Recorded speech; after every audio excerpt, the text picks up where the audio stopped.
Meghalaya honeymoon horror case నిందితురాలు సోనంకు భర్త రాజా రఘువంశీతో పెళ్లి ఏమాత్రం ఇష్టం లేదని తెలుస్తోంది. బలవంతంగా పెళ్లికి ఒప్పించినట్లు సమాచారం. పెళ్లి చేసుకుంటా, కానీ తర్వాత జరిగే పరిణామాలకు కుటుంబమే బాధ్యత వహించాలని సోనం తన తల్లిని హెచ్చరించినట్లు తెలుస్తోంది. భర్తను చంపేందుకు పురమాయించిన ముగ్గురు విఫలమైతే తానే కొండపై నుంచి అతన్ని కిందకు తోసేయాలని సోనం నిర్ణయం తీసుకున్నట్లు తెలుస్తోంది. భర్త హత్య తర్వాత ఇందోర్లోని ఓ అద్దె గదిలో ప్రియుణ్ణి కలిసి పారిపోయేందుకు సోనం ప్రణాళిక రచించింది. సంచలనం సృష్టించిన మేఘాలయ హనీమూన్ హర్రర్ కేసులో విస్తుబోయే నిజాలు వెలుగులోకొస్తున్నాయి. రాజ్ కుష్వాహాతో ప్రేమలో ఉన్న సోనం రాజా రఘువంశీని పెళ్లి చేసుకోవాలని బలవంతం చేస్తే తీవ్ర పరిణామాలు తప్పవని కుటుంబ సభ్యులను ముందే హెచ్చరించినట్లు పోలీసులు తెలిపారు.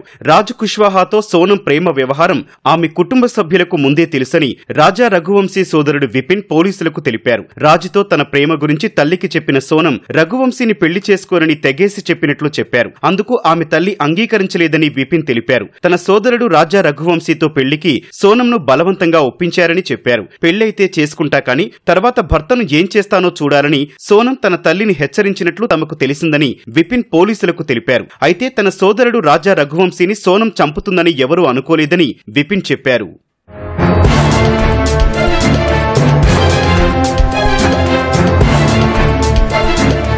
పక్కా ప్రణాళిక ప్రకారం భర్త రాజా రఘువంశీని చంపించిన సోనం తర్వాత ఇందౌర్కు వచ్చి ప్రియుడు రాజ్ కుష్వాహాను కలిసినట్లు మధ్యప్రదేశ్ పోలీసులు తెలిపారు. ఓ గదిలో ఉండి అక్కడే పారిపోయేందుకు ప్లాన్ చేసినట్లు చెప్పారు. హనీమూన్ కోసం మేఘాలయకు వెళ్లిన ఈ జంట మే 23 నుంచి అదృశ్యమైంది. జూన్ 2న రాజా రఘువంశీ మృతదేహాన్ని గుర్తించగా కనిపించకుండా పోయిన సోనం ఉత్తరప్రదేశ్లో ప్రత్యక్షమైంది. తనను ఎవరో కిడ్నాప్ చేసి గాజీపూర్లో వదిలిపెట్టారని తన కుటుంబ సభ్యులకు తెలిపింది. అయితే అవన్నీ అవాస్తవాలేనని మధ్యప్రదేశ్ పోలీసులు తెలిపారు.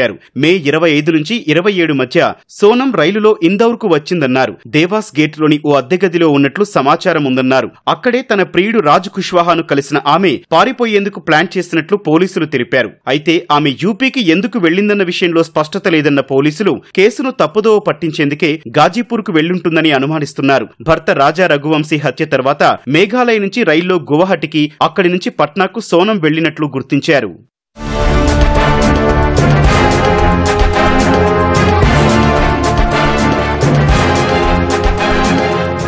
రాజా రఘువంశీతో పెళ్లి ఇష్టం లేని సోనం వివాహమైన 4 రోజులకే పుట్టింటికి వెళ్లి రాజ్ కుష్వాహాతో మాట్లాడినట్లు పోలీసుల దర్యాప్తులో తేలింది. ఆ తర్వాత వారిద్దరూ రఘువంశీ హత్యకు కుట్ర చేసినట్లు సమాచారం. భర్తను ఎలాగైనా చంపాలనే కోరికతో ఉన్న ఆమె హత్యకు పురమాయించిన ముగ్గురు విఫలమైతే తానే చంపాలని నిర్ణయించుకున్నట్లు సమాచారం. ఫోటో పేరుతో భర్తను కొండపై నుంచి కిందకు తోస్తానని ప్రియుడు రాజ్ కుష్వాహాకు ఫోన్లో చెప్పినట్లు పోలీసులకు తెలిపారు.